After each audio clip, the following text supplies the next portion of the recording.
നമ്മുടെ നാട്ടിലെ പൊതുമുതൽ സംരക്ഷണത്തിന്റെ നിലവാരം എന്താണ്?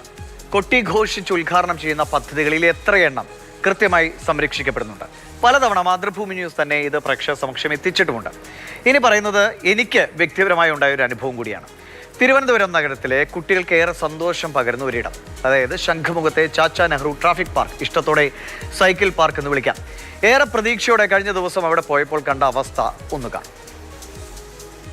നമ്മുടെ നാട്ടിൽ എന്ത് സാധനം കൊണ്ടുവന്നാലും അത് നടത്തിക്കൊണ്ട് പോകാൻ അറിയാത്തവരായി കഴിഞ്ഞാൽ പിന്നെ കഷ്ടമാണ്. ശംഖുമുഖത്തെ സൈക്കിൾ ചവിട്ടി പഠിക്കാനുള്ള ഒരു സൈക്കിൾ പാർക്ക് വളരെ മനോഹരമായി തുടങ്ങിയതാണ്.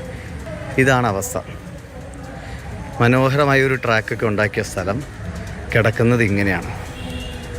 ഒന്ന് ആലോചിച്ച് നോക്ക്, എന്തിനാണ് ഇങ്ങനെ നമ്മുടെ ഈ പൊതുമുതൽ ഇങ്ങനെ നശിപ്പിച്ച് കളയണമെന്നാണ്. ഫുള്ള് എല്ലാം ട്രാക്ക് മുഴുവൻ നശിച്ചു. ഇവിടെ ഒരു മരം വീണ് കിടന്ന് എനിക്ക് തോന്നുന്നു ഒരു 6-7 മാസം മുമ്പെങ്ങാണ്ട് ഇവിടെ വന്നപ്പോൾ ഈ മരം വീണ് കിടന്ന അന്ന് ഇവിടെ സൂചിപ്പിച്ച ദയവായിട്ട് ഇതൊന്ന് വെട്ടിക്കളഞ്ഞൂടെ, ഇതാരാണ് ഇതിൻ്റെ ചുമതല? DTPCക്കാണെന്ന് പറയുന്നു. ഇതാണ് അവസ്ഥ. ഈ മരം വീണിട്ട് മാസങ്ങൾ, എനിക്ക് കുറഞ്ഞ 1 വർഷമായിട്ടുണ്ടാവുന്നതാണ്. ഇതൊന്ന് വെട്ടി മാറ്റി ഇതൊന്ന് വൃത്തിയാക്കാനുള്ള സംവിധാനം പോലും നമ്മുടെ നാട്ടിലില്ല. കണ്ടോ, എത്ര മനോഹരമായി കാത്തു സൂക്ഷിക്കാവുന്നൊരു സ്ഥലമാണ് ഇതിരിക്കുന്നു. നോക്കി, ആകെ ഈ ഭാഗം മാത്രമുണ്ട് ഒരു വൃത്തി. സൈക്കിൾ ഓടണമെങ്കിൽ ഇതിലേ മാത്രം പോകാം, ബാക്കി ഫുള്ള് നശിപ്പിച്ച് കളഞ്ഞു. ഒരു ഭാഗം പോലുമില്ല. കൊള്ളാമെന്ന് വൃത്തിയാക്കൽ എന്ന് പറഞ്ഞൊരു പരിപാടി തന്നെ ഇവിടെ ഇല്ല എന്നുള്ളത് ഇത് കണ്ടാൽ വ്യക്തമാണ്. പിന്നെ നമ്മുടെ ആളുകളെ പറഞ്ഞിട്ടല്ലേ, കിട്ടിയ ക്യാപ്പിൽ എവിടെയും പ്ലാസ്റ്റിക് കൊണ്ടുവിടാനും ആളുകൾക്കൊരു മടിയില്ല.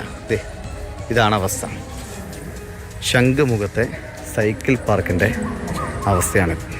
പറഞ്ഞിട്ടൊരു കാര്യമില്ല എന്നറിയാം, സങ്കടം കൊണ്ട് പറയുന്നത്. ഒരു മാധ്യമപ്രവർത്തകൻ എന്ന നിലയിലല്ല ഞാൻ ഈ വിഷയം സോഷ്യൽ മീഡിയയിൽ പങ്കുവച്ചത്. തിരുവനന്തപുരത്ത് ഒരു സാധാരണക്കാരന് ഉപകാരപ്പെടുന്ന സ്ഥലത്തിൻ്റെ ശോചനീയാവസ്ഥയിലുള്ള ഒരു പൗരൻ്റെ പ്രതികരണം എന്ന നിലയ്ക്കാണ് ഫേസ്ബുക്കിൽ ഈ വീഡിയോ ശ്രദ്ധിക്കപ്പെട്ടിട്ടുണ്ട്. അധികൃതരുടെ ശ്രദ്ധയിലേക്ക് ഇത് വന്നു എന്നാണ് കരുതുന്നത്. നമ്മുടെ മനോഭാവത്തിലെ ഒരു മാറ്റമാണ് ഇവിടെ വേണ്ടത്. പൊതുജനത്തിനായി ചെലവഴിക്കുന്ന പണത്തിൽ ഒരു നയാ പൈസ പോലും വെറുതെയാകില്ല എന്ന് ഉറപ്പുവരുത്താൻ പൗരന്മാരായ നമുക്കും ഉദ്യോഗസ്ഥ വൃന്ദത്തിനും ഭരണ സംവിധാനങ്ങൾക്കും ഒക്കെ ഒരുപോലെ ബാധ്യതയുണ്ട്. ബസ് സ്റ്റേഷനുകൾ, പൊതു ശൗചാലയങ്ങൾ, ആശുപത്രി കെട്ടിടങ്ങൾ, അങ്ങനെ എത്ര ഇടങ്ങളാണ് നമ്മുടെ ഈ കെയർ ഇല്ലായ്മ എന്ന ഒറ്റ മനോഭാവം കൊണ്ട് നശിക്കുന്നത്. തിരുവനന്തപുരത്തെ തമ്പാനൂർ പണിതു വെച്ച KSRTC ആ വലിയ ബിൽഡിംഗ് തന്നെ ഉദാഹരണമാണ്. ടൈലുകൾ പലയിടത്തും പൊട്ടിപ്പൊളിഞ്ഞ് കിടക്കുന്നു, പലയിടത്തും പോസ്റ്റ് ഒട്ടിച്ചൊക്കെ വൃത്തികേടാക്കിയിട്ടുണ്ട്. അത് നമ്മുടെ മനോഭാവത്തിലെ പ്രശ്നമാണ്. എന്തായാലും നമ്മൾ ഒരൊറ്റ തീരുമാനം ഓരോരുത്തരും എടുത്താൽ എത്ര വലിയ മാറ്റം ഉണ്ടാകുമെന്ന്, അതായത് നമ്മളായിട്ട് ഇതിനെ നശിപ്പിക്കാൻ കൂട്ടുനിൽക്കില്ല എന്നൊരൊറ്റ തീരുമാനം മതി. അത് നമ്മുടെ നാടിനെ വലിയ മാറ്റത്തിലേക്ക് നയിക്കുമെന്ന ശുഭപ്രതീക്ഷ ഇപ്പോഴുമുണ്ട്.